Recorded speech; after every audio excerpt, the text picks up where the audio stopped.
ఒక్కసారి కొమ్మూరి గోల్డ్ కి కాల్ చేయండి. తాకట్లో ఉన్న మీ బంగారాన్ని విడిపించి మార్కెట్ ప్రైస్ కి వాళ్ళు కొనుక్కుని మిగతా డబ్బులు మీకు ఇచ్చేస్తారు. రైట్, బ్రేకింగ్ న్యూస్ చూస్తున్నాం మనం టీవీ స్క్రీన్ పై. తమిళనాడు సీఎం సంచలన నిర్ణయం తీసుకున్నారు. విజయ్ ఓఎస్డి రిక్కీ పండిట్ ని పీకివేశారు. ఓఎస్డిగా రిక్కీని తొలగిస్తూ తమిళనాడు ప్రభుత్వం జీవో జారీ చేసింది. సో ఓఎస్డి రిక్కీ పండిట్ నియామకంపై విపక్షాల నుంచి తీవ్ర ఒత్తిడి వచ్చిన నేపథ్యంలో విజయ్ ఈ నిర్ణయం తీసుకున్నాడు.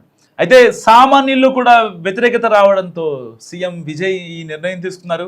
రిక్కీ నియామకంపై ఇటు బీసీకే, డిఎండికే, బీజేపీ, డిఎంకే పార్టీలు చురకలు అంటించాయి. యువత ఓట్లేసి గెలిపిస్తే జ్యోతిష్యాన్ని ఎలా నమ్ముతారంటూ ప్రత్యర్థులు చురకలు కూడా మనం చూడాల్సిన పరిస్థితి. సో గత 2 సంవత్సరాల క్రితం తమిళిగా వెట్రి కజగం అనే పార్టీని విజయ్ స్థాపించారు. సో దాని తర్వాత సరిగ్గా ఎన్నికల ముందు ఆయన పార్టీ పెట్టిన విధానం కావచ్చు, ఆవిర్భావం నుంచి ఆయన పడ్డ ఇబ్బందులు అండ్ కరూర్ స్టాంపెడ్ ఎప్పటికీ విజయ్ మర్చిపోడు. ఏదైతే ప్రమాణ స్వీకారం రోజున విజయ్ అనునాన్ అని చెప్పారో దాన్ని ఎలాగైతే విజయ్ ఫ్యాన్స్ కావచ్చు, విజయ్ కావచ్చు మర్చిపోడో, కరూర్ స్టాంపెడ్ని కూడా అయితే కరూరులో తొక్కిసలాట జరిగి దాదాపుగా 41 మంది ప్రాణాలు కోల్పోయారు. వాళ్ళందరికీ సీఎం అయిన తర్వాత న్యాయం చేస్తా అని చెప్పాడు. అప్పటికే వాళ్ళకి ఎక్స్‌గ్రేషియా ఇవ్వడం జరిగింది. సో ఇంత స్ట్రాటజికల్గా వెళ్తున్న విజయ్ ఒక్క విషయంలో తప్పు చేశాడా అంటే అవుననే సమాధానాలు టీవీకే నుంచే వినిపిస్తున్నాయి.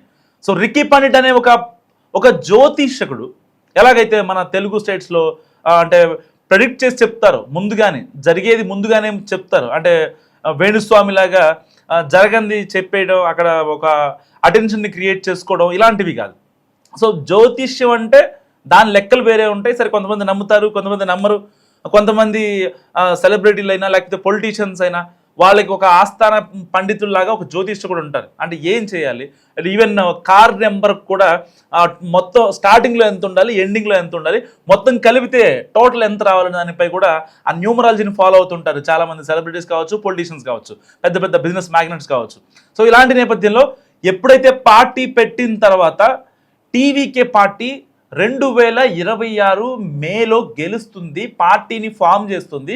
ఎన్ని ఒడిదుడుకులు ఎదురైనా, లోనైనా, ఎన్ని ఎత్తుపల్లాలు చూసినా, ఎంత బాధపడ్డా, ఎంత కష్టం వచ్చినా సరే టీవీకే పార్టీ గవర్నమెంట్ని ఫామ్ చేస్తుందని కరాఖండిగా చెప్పినటువంటి వ్యక్తి ఎవరన్నా ఉన్నారు అంటే అది ఒక్కరే. ఎందుకంటే ఎగ్జిట్ పోల్స్ కూడా ఎవరు కూడా ఈ యొక్క విజయ్ గెలుస్తాడని చెప్పలేదు, ఒక్క ఎగ్జిట్ పోల్ మాత్రమే చెప్పింది. సో అలా ఎలా అయితే ఒక్క ఎగ్జిట్ పోల్ చెప్పిందో ఇప్పుడు ఒక్క జ్యోతిషకుడు మాత్రమే ఈ యొక్క టీవీకే చీఫ్ విజయ్ ప్రభుత్వాన్ని ఏర్పాటు చేస్తారని 2 ఏళ్ల క్రితమే చెప్పారు, పార్టీ ఏర్పడినప్పుడే.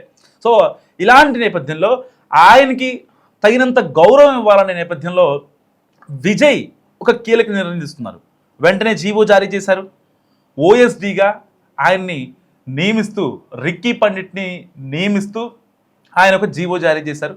ఒక్కరోజు ఓఎస్డీగా ఉన్నారంతే, ఇంకా విధుల్లో కూడా రాలేదు. యాక్చువల్లీ చెప్పాలండి, నిన్న జీవో జారీ అయింది, ఆయన్ని అపాయింట్ చేస్తూ ఓఎస్డీగా.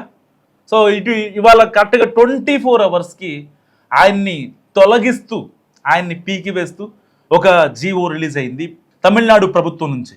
సో ఇలాంటి నేపథ్యంలో ఇటు డిఎంకే, బీసీకే, డిఎండికే, ఐయుఎంఎల్ ఈ పార్టీలన్నీ చాలా పెద్ద ఎత్తున తోసిపుచ్చాయి విజయ్ తీసుకున్న నిర్ణయాన్ని.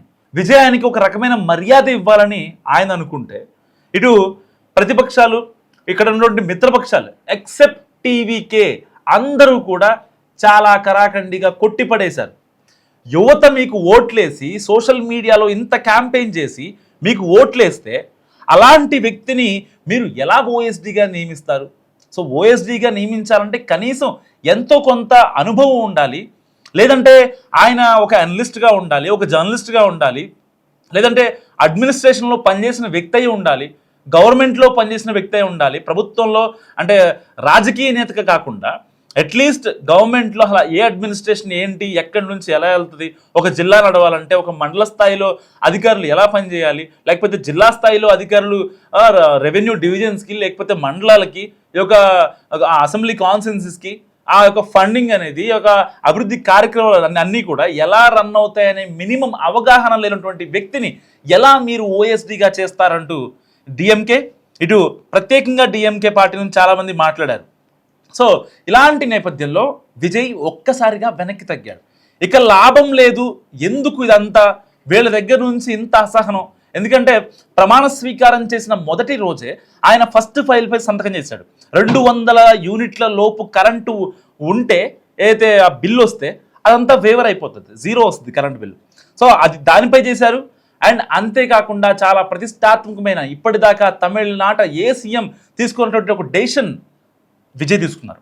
అదేంటంటే దాదాపుగా 716 వైన్ షాపుల్ని ఆయన క్లోజ్ చేశారు. దాదాపుగా 30% ఆయన మొత్తాన్ని రద్దు చేశారు, వాళ్ళ లైసెన్స్ని రద్దు చేశారు. స్కూళ్ళ దగ్గర ఉన్నాయని, కాలేజెస్ దగ్గర ఉన్నాయని, లేదంటే రెసిడెన్షియల్ ఏరియాకి 500 మీటర్స్ బిలో ఉంటే కూడా వాటన్నిటినీ క్లియర్ చేశారు.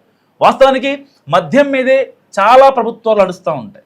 గతంలో మనం చూసాం వైసీపీ గవర్నమెంట్లో 2019 నుంచి 2024 మధ్యలో అయితే మద్యం మీదే వ్యవహారం నడిచింది. కొన్ని వేల కోట్ల రూపాయల గోల్మాల్ జరిగింది. సో దానికి సంబంధించి కేసులు నడుస్తూ ఉన్నాయి. సో కొంతమంది నిందితుల ఆస్తులు కూడా జప్తు చేశారు. సో అదంతా సపరేట్ ట్రాక్. కానీ ఎగ్జాంపుల్ ఏంటంటే మద్యాన్ని మూసివేయడం, లేదంటే దాని మీద పొగాకు ఉత్పత్తులపైన ఒక నిషిద్ధం పెట్టడం, ఇలాంటివి ఏ ప్రభుత్వాలు కూడా అంత గమ్మున తీసుకునే పరిస్థితి ఉండదు. ప్రజల కోసమే, ప్రజా సంక్షేమం కోసమే ఉన్నామని ఏ రాజకీయ పార్టీ చెప్పినా ప్రభుత్వం నడవాలంటే అల్టిమేట్గా కొన్ని డబ్బులు అనేవి కావాలి. సో ఆల్మోస్ట్ ఒక 20% ప్రభుత్వం ఒక ఖర్చు పెట్టింది అంటే 100 రూపాయలు ఖర్చు పెట్టింది, దాంట్లో 20 రూపాయలు, దాదాపుగా 20 రూపాయలు మద్యం నుంచే వస్తాయి. అంత పవర్ ఉంది మన ప్రజాస్వామ్యంలో మద్యానికి.